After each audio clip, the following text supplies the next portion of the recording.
Naloko na mga kabakbakan. Hanggang ngayon wala pa ring balita kay Kai Sotto kung magkakapaglaro pa siya sa ating Gilas National Team. Sobrang laki ng dagok na pinagdadaanan ng SBP ngayon dahil sa hirap ng schedule ng ating mga main man sa ating national team.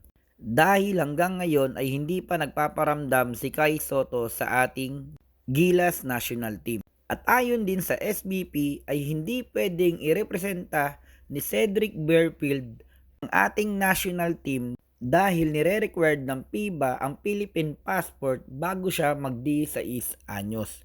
Ibig sabihin, hindi siya pwedeng maglaro as local player. Well, ganun din si AJ Edu.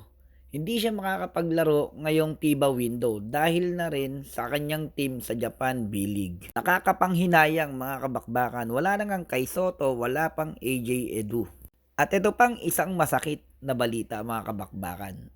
Gaya ng issue ni AJ Edu sa Japan B-League ay hindi rin makakapaglaro si Dwight Ramos na ating main man as point guard sa ating Gilas National Team dahil na rin sa schedule ng kanyang team sa Japan B-League dahil mag-o-opening na nga ang Japan B-League ngayong September. So eto na ang masakit sa lahat.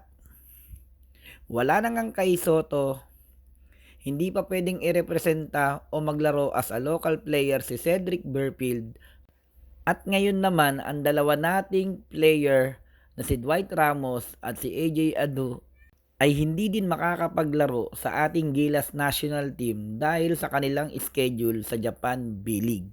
So kayo mga kabakbakan, anong masasabi nyo rito? Please like and share at i-follow mo na rin ang ating FB page na Bakbakan sa Pasig.